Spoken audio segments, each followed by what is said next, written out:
some breaking news from today being Monday, July 14th, that the New York Jets, Jets, Jets, have decided to pay their young wide receiver, Garrett Wilson, for 4 years, $130 million, giving him an extension. And so, Kaz, I'm going to start things off with you. What was your reaction when you saw this news of today that the Jets were paying Garrett Wilson 4 years, $130 million?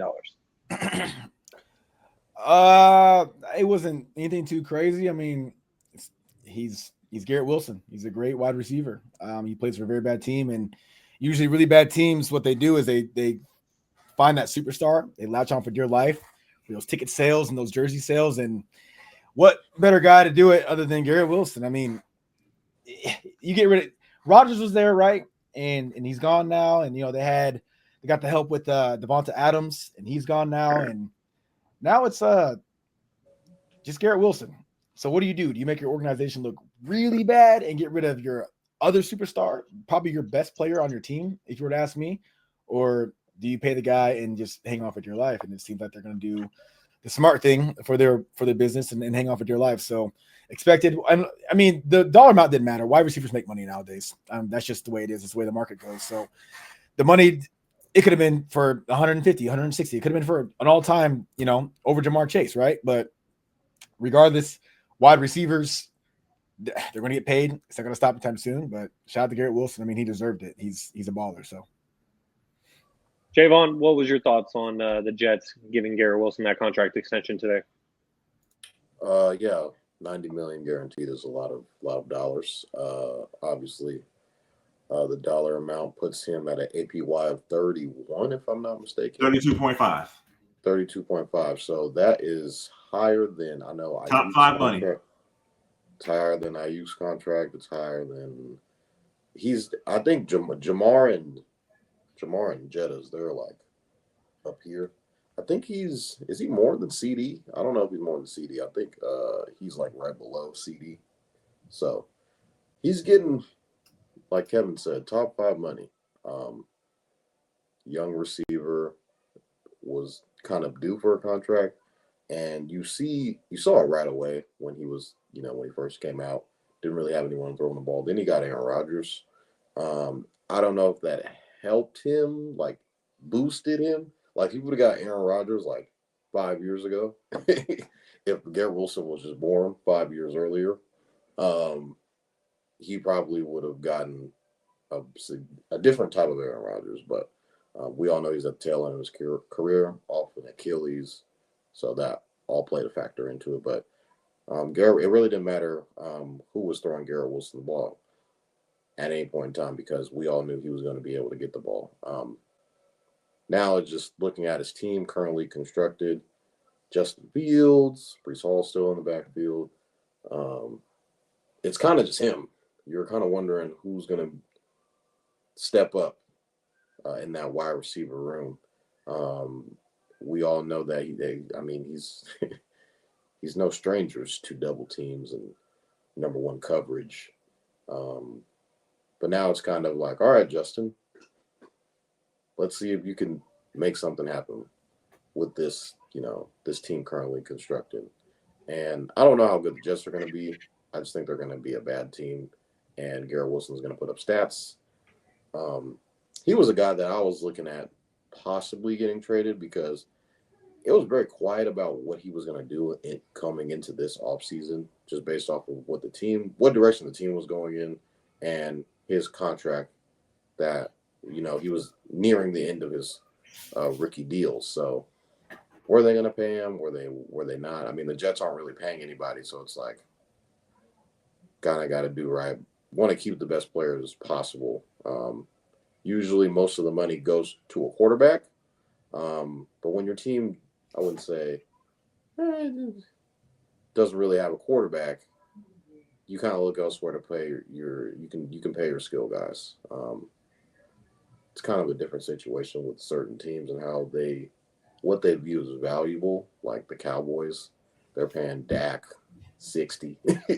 They're paying CD 34, 35. So that's a lot of their cap already off the bat. So, Yeah, the Jets really don't have anyone on their roster. They have a lot of younger guys. So, like, Sauce will be due for a contract, I think, coming next year.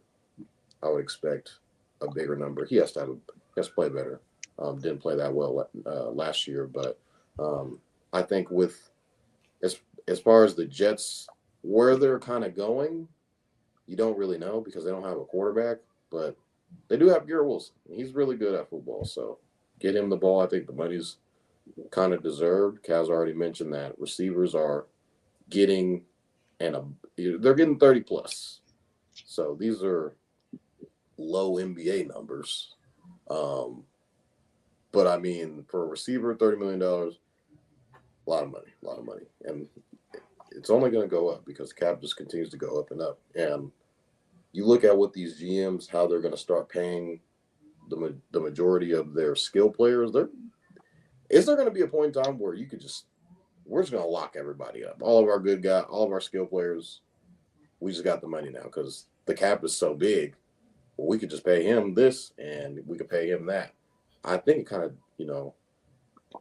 depends on the team as well because you got teams like the Bengals that don't want to pay guys and just refuse to, even with the rookie situation that they have going on. So I think even with the cap going up, we're still going to see teams that shy away from paying certain guys, even if they're one of the top guys on their team.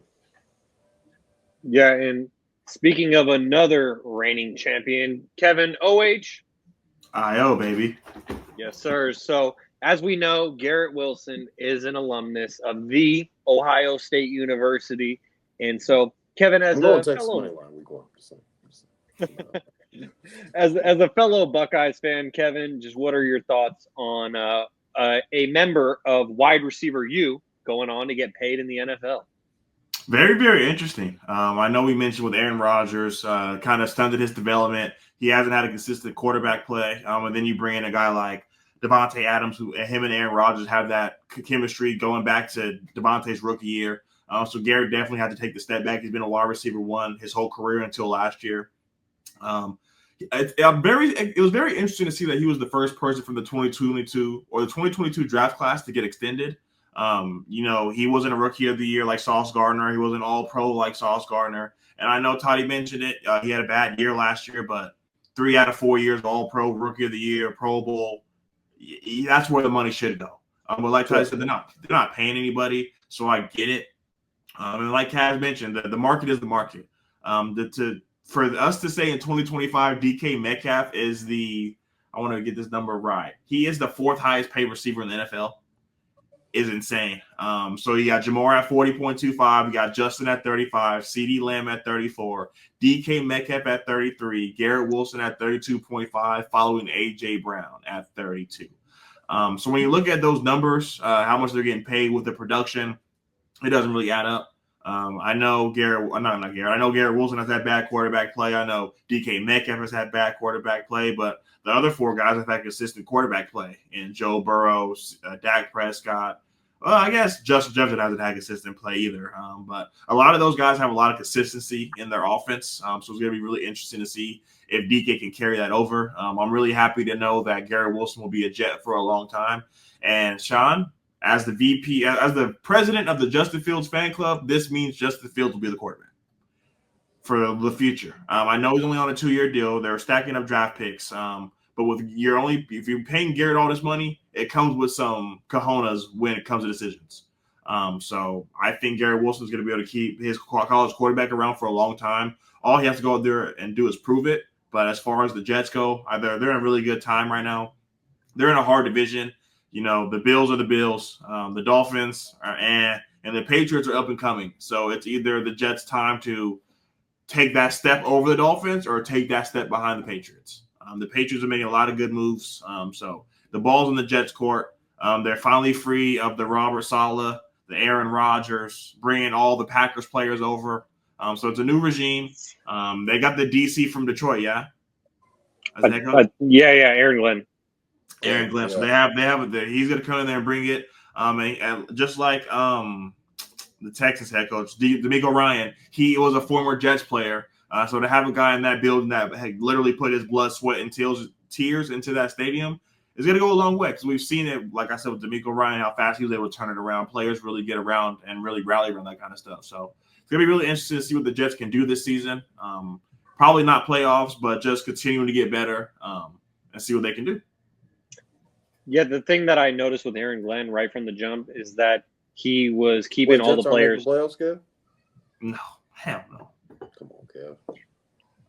Well, the thing I really noticed about Aaron Glenn from the start is that he was keeping all the players accountable. And when Aaron Rodgers, before he officially said that he wasn't going to return to the Jets, Aaron Glenn was basically saying, like, you're either with us or you're against us. And he was setting the tone from the jump. And that's something that's respectable. Obviously, I'm a big fan of Robert Saleh, and I don't really think we talked about this on the podcast almost a year ago, but I don't really think that Robert Saleh deserved to get fired by the Jets. They didn't get much better after he left. And so we'll see what kind of culture Aaron Glenn implements in New York or East Rutherford, New Jersey.